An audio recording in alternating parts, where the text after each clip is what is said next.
Hey, little rule of thumb. In any given interaction, on paper or orally, things of this nature, you must learn to listen. People are usually very fired up and are ready to just speak their piece, which is good, you should. But there's this saying, listen twice as much as you speak. That's a very corny phrase that is really easy to misinterpret. But really, what it means, especially as it's applied to things of this nature, is you would always see the opening of when to speak.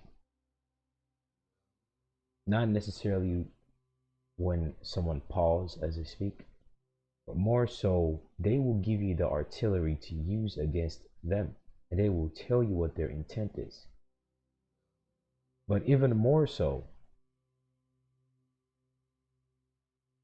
is many people are usually so fired up that they tend to forget the fact that the other man or woman on the other end actually doesn't want to deal with you.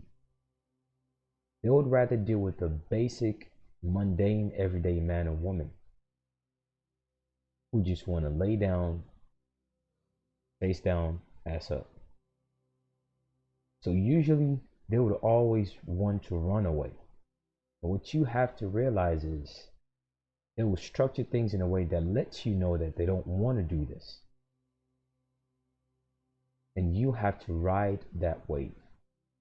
But in the process of them doing that, they also see it as an opportunity to make an example of you or to take advantage of you. And what they will do is they will pull things over your head through indirect hypnosis.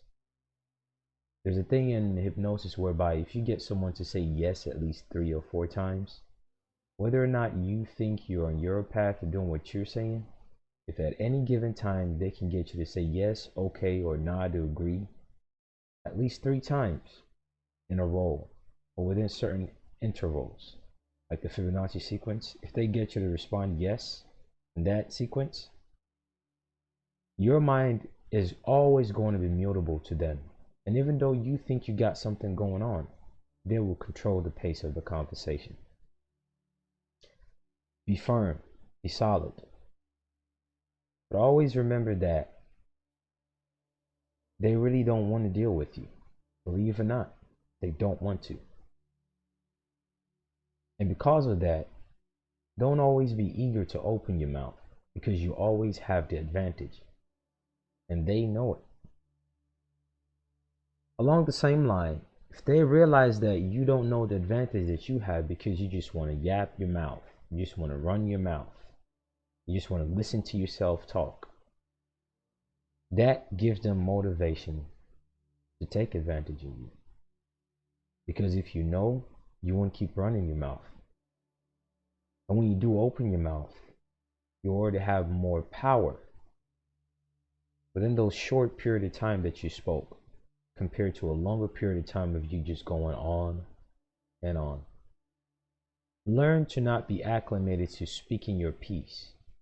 Learn to be acclimated with getting to the point where you use what is necessary to end that battle. Never aim for a long-winded battle. It is retarded. It makes no sense. It's a waste of time. It's a waste of resource.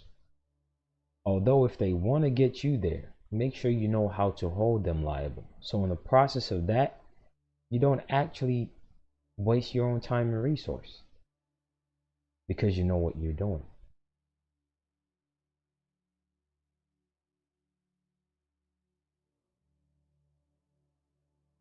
Speaking your piece is good. But when you do speak, make sure that every word that comes out of your mouth is aimed towards finalizing that battle that you're having, rather than just going back and forth. The moment you get into a back and forth interaction with anyone under any given circumstance, you have lost.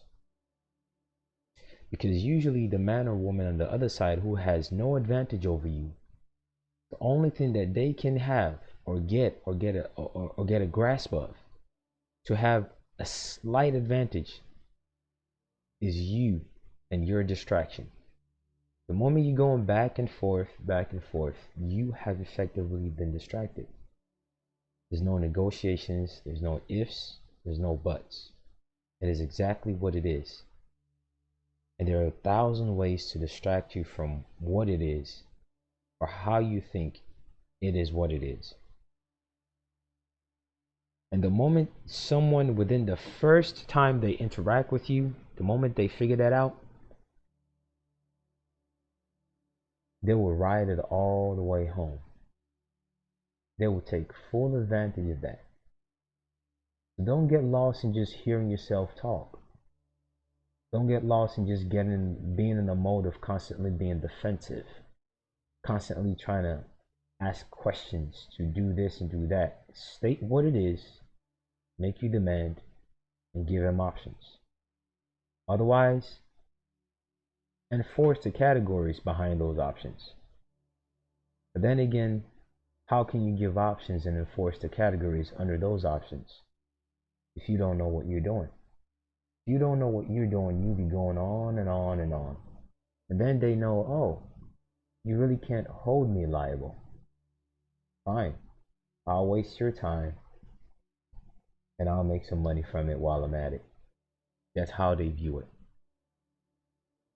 So the key here to take out is, don't go on rambling. 2, there's no negotiation. You give them the options, but there's no negotiation. And 3, learn to keep quiet. The tools that you use against them, they will give it to you as they interact with you. Because keep in mind, no matter how anybody appears, no matter how much energy they might want to exert to make you feel a certain way within any given interaction, they actually don't know much about you. And given that the mind creates reality, if they're more focused to create what they want than you are, then they got you. And the easiest way to do that is to listen to you talk. Don't give yourself away. Shut the fuck up. And when you do listen to them, when they start rambling on and they're setting the pace, cut them off and create your reality. And when they try to go back to that pace, act as though it never even existed in the first place. Because you know what you're doing is lawful. And then 50% of what comes out of your mouth should be in accordance to the law. The other 50% should be in accordance to how the interaction is supposed to go based on that law. If that doesn't constitute the totality of your conversation when you open your mouth, you will be taken advantage of.